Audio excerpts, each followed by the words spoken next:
everyone, hope all of you are doing fine. So today I'm going to make some lovely lemon myrtle rice with fried then curried chicken. So stay tuned, watch and enjoy.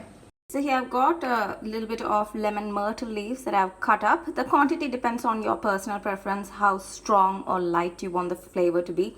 So you can add about 2 leaves and go up to 6 for very strong intense flavor. So this will give the rice a nice lemony flavor.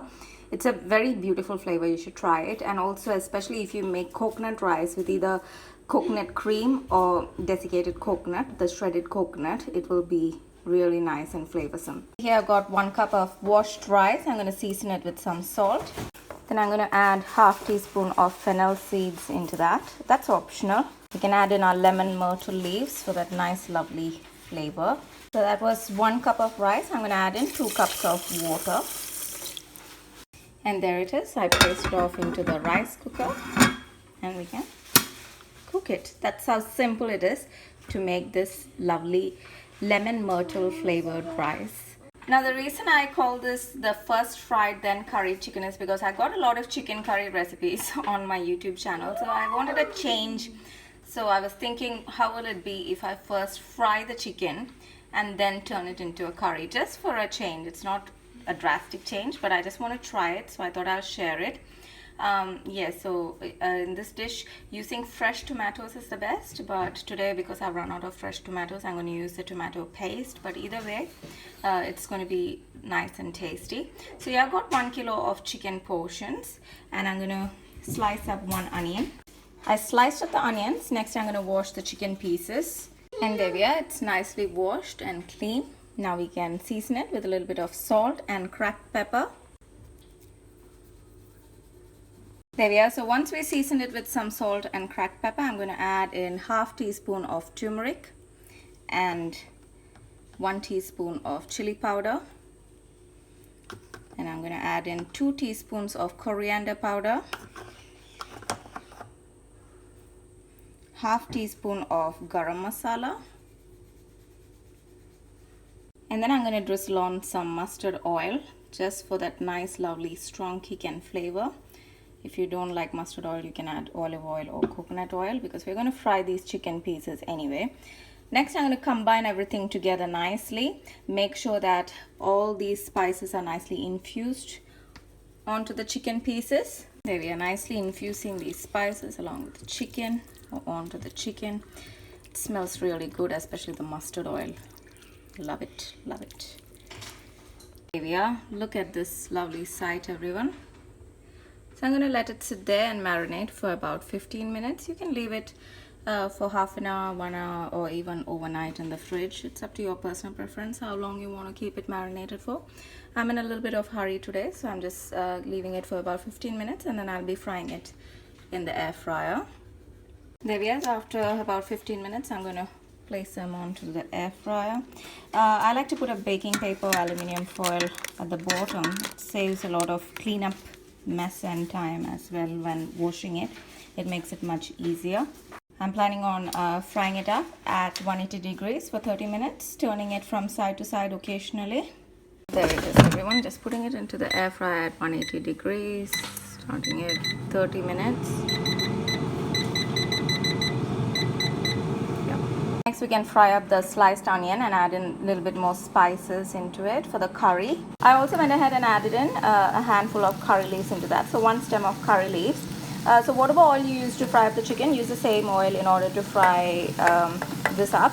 But some exceptions are, for example, if you use olive oil, olive oil tends to burn the food easily. So we don't want that to happen. So for cooking, best oil is rice bran oil and also coconut oil. I'm using mustard oil, so when you make pork vindaloo and things like that, normally mustard oil gives it that nice lovely kick. So I just wanted that extra kick in the dish. That's why I'm using mustard oil for this particular dish. If you don't have mustard oil, just use coconut oil or rice bran oil. They are the best ones. Well, I can't say they're the best, but they're the ones I would recommend anyway. So just frying this up.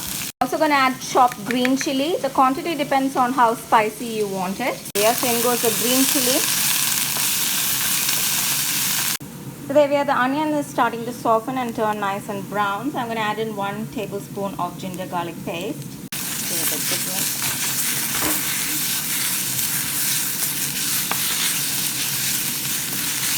Just waiting for the raw smell to go away.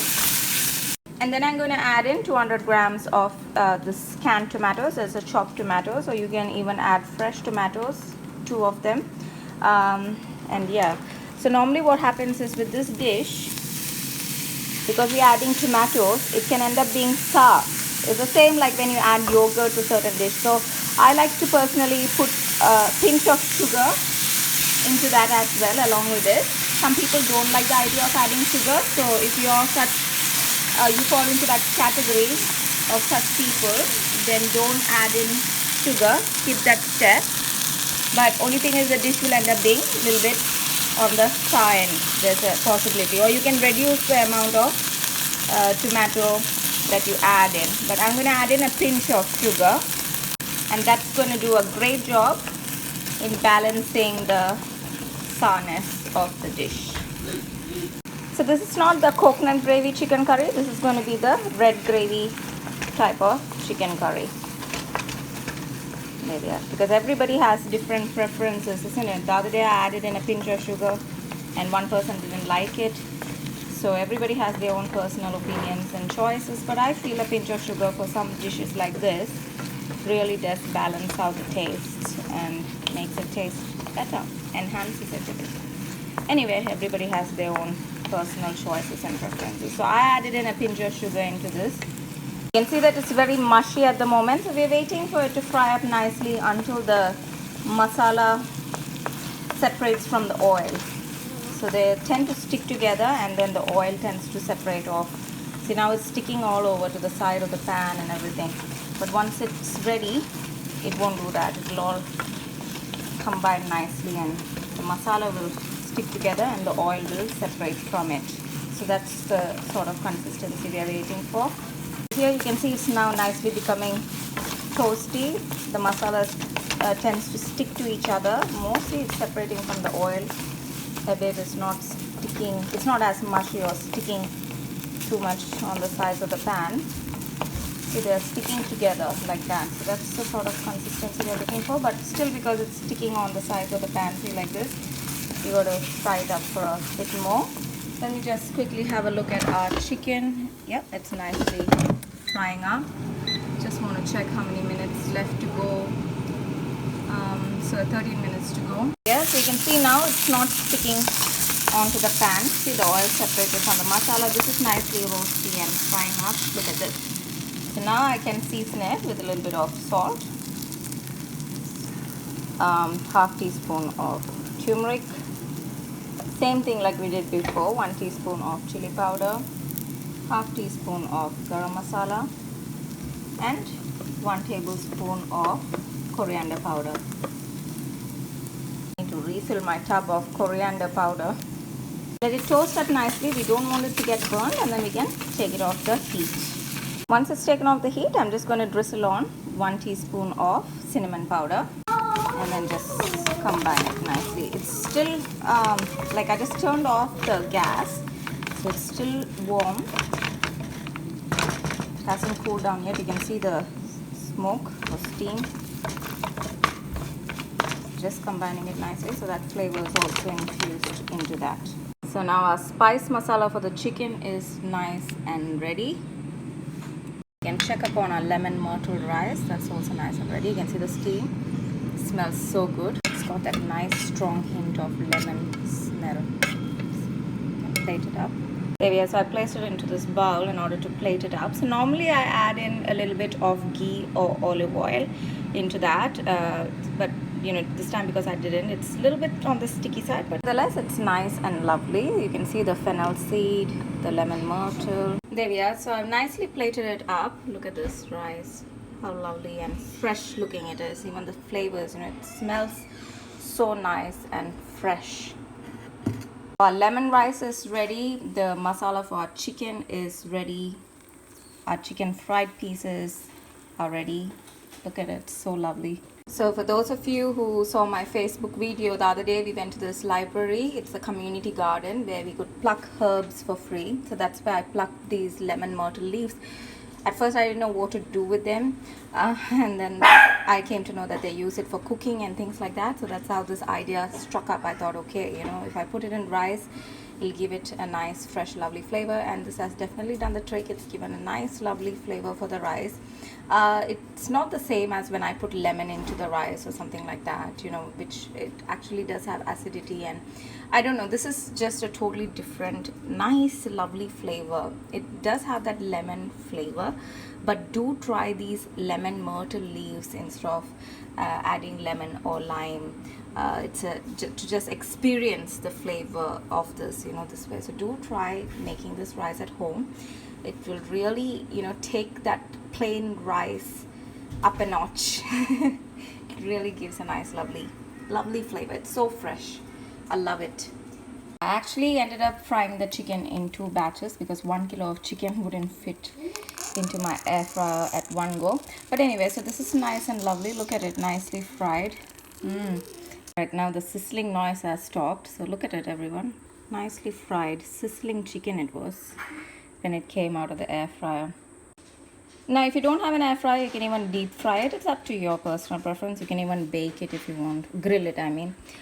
So yeah, so this chicken, now I'm going to add it into my rice cooker because that's what I'm going to cook it in. Or you can add it into a deep bottom pan with a lid, or you can even add it into a pressure cooker and cook it, depending on how tender you want the chicken pieces to be. That's how long you're going to keep it for. I'm going to keep it for about 15 to 20 minutes. There we are. So once I added in the chicken pieces into the rice cooker, I'm going to put 1 tablespoon of vinegar. So that's a white vinegar. 1 tablespoon of green chili sauce. And then I'm going to add this masala in along with the chicken. So there we are, nice and lovely. Our dish is nicely taking shape. Look at that lovely flavors. So toasty, so nice. So if you haven't tried this method, do try it, where we first fry the chicken and then we turn it into a curry. Little twist, isn't it? Next I'm going to crush and add in 1 chicken stock. So that's a cube. You can add in 1 to 2 cubes depending on how flavorsome you want it. And it also depends on how much gravy you want for the dish. You know, some people like it semi-dry, their curry. Some people like a lot of gravy in their curries. I'm going to add in about 1 cup of water for the gravy. Alright everyone, so now using a spoon, I'm just going to distribute the masala evenly. Make sure everything is nicely combined together. So what do you guys think of this idea? Frying the chicken first and then turning it into a curry. Yay or nay? Let me know. It'll be interesting. I'm going to cover it up and cook it. Yeah, it's cooking up. How long you want to cook it depends on your personal preference. As you can see, the chicken is already cooked and fried up. So this is just to tenderize it more. So whether you want it to be in a consistency where it's like falling off the bone, you know, pull apart sort of chicken, where you can use it as the chicken shreds, you know, then you cook it for long. I don't know, normally when you cook chicken without frying it, you know, you get that consistency. But now because I fried it, I don't know if you can get the pull apart, you know, falling off from the bone consistency, or if it will remain like this. But yeah, maybe about 15 to 20 minutes is what I'm thinking. You know, you can put it in the pressure cooker for about a 1 whistle and see. But basically the chicken is already cooked. It's about combining it with the gravy and how much more you want the chicken to be tenderized. That's up to your personal preference. Alright, so I'm leaving it for about 15 to 20 minutes. Because there's some type of meat where you cook it, the more you cook it, the more hard and chewy and rubbery it becomes. Whereas chicken is not like that. The more you cook it, the more tender it becomes and falls off the bone, isn't it? So yeah. Also, if you guys have any other ideas and suggestions, please let me know, because as you all know, I'm not a professional chef or cook. I just share these ideas and you know, share what I cook at home, all my experiments and trial. Most of the dishes I've cooked and showed you guys on YouTube, you know, end up being really nice, yummy and tasty. So this is starting to bubble. See, that's starting to boil. So I'm just going to leave it closed and let it cook. So there we are, everyone. It's not ready yet, but it's nicely bubbling away. So just mixing it around. I'll leave it for another 5 minutes and it'll be ready. Alright everyone, so our lovely chicken curry is ready. Look at it, nice and steamy. Yum yum, smells so good. See, look at it. And that nice rich gravy.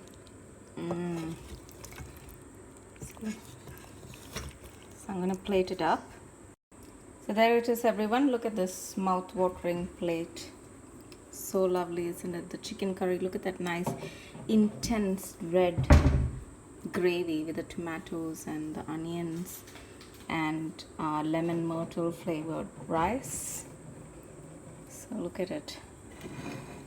I'm just gonna have this with some pickle, and I'm also gonna fry up some papadums. Hey everyone, nice crispy papadums.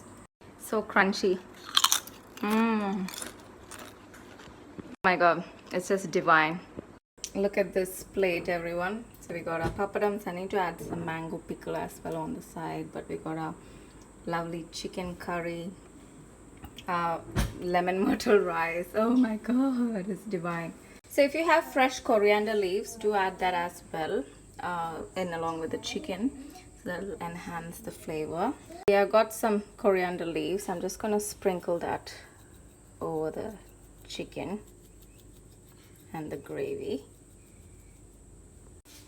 So see, nice lovely chicken piece, nice rich gravy, some papadums for an added crunch, and our lemon myrtle rice.